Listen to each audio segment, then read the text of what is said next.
Deborah Cowley is a freelance writer and broadcaster. She grew up in Toronto and graduated from the University of Western Ontario. As she traveled the world with her diplomat husband, she worked as a reporter for CBC Radio in Washington, D.C. and on a posting to Cairo, she worked on several TV documentaries. Subsequent postings in London and Brussels gave her the chance to write articles for the British and international editions of Reader's Digest. Some of her works include The Library Tree, George Vanier, Soldier, The Wartime Letters and Diaries 1915 to 1919, One Woman Journey, A Portrait of Pauline Vanier, Cairo, A Practical Guide, a few to name. Now the introduction to the story. In the course of history, music is the greatest creation of mankind. Through music, one can express one's feelings and expressions. Music is a powerful therapy that makes one calm and cheerful in the moment of joy. It develops one's mind and boosts one's self-confidence. Music also has the potential to improve our listening and understanding ability. To serve this purpose, some people in this world have taken a lot of pain and effort to produce good music. Yes, we shall read about two such great legends in today's chapter who belong to the world of music.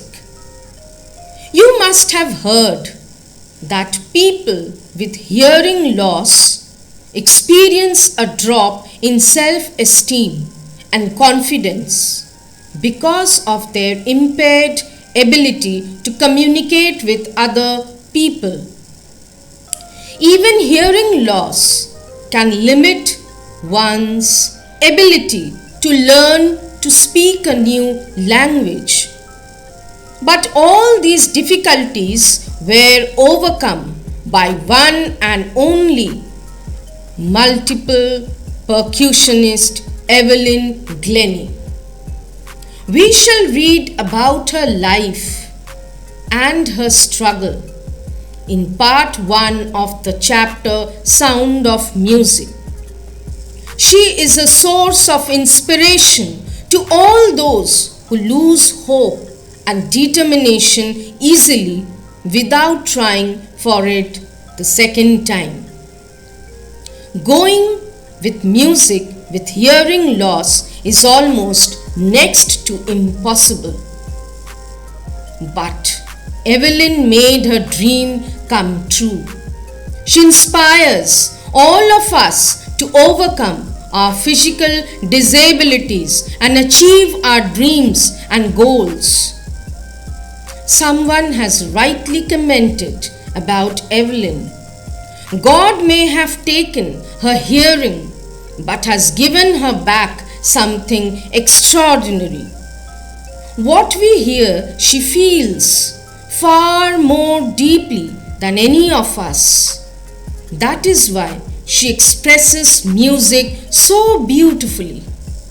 In this chapter, we will learn how Evelyn could sense different notes of music through different parts of her body and learned to open her mind and body to sounds and vibrations. Now, let's think of another musical instrument, the Shehnai, a subcontinental wind instrument. and the first thing you will imagine is a wedding or a similar occasion or function.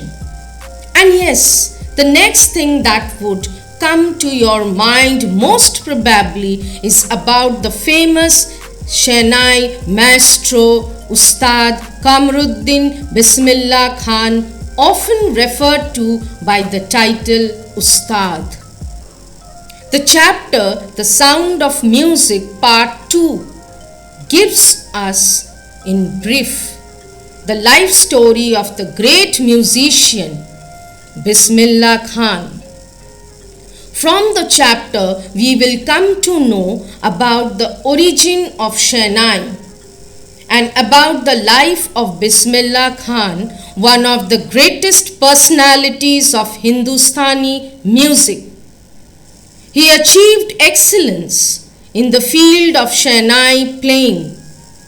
He was awarded Bharat Ratna in 2001 in recognition of his contribution in the field of music. His interest in music was visible from his childhood. He wanted that music should be taught to children in schools. He was a symbol of secularism despite being a Muslim. He played Shehnai at the temples in Benares. He reflected India's core principle, unity in diversity. This lesson is an effort to make us realize about one of the greatest Indian classical musicians. Both the musicians are inspiring, who have motivated many people all over the world.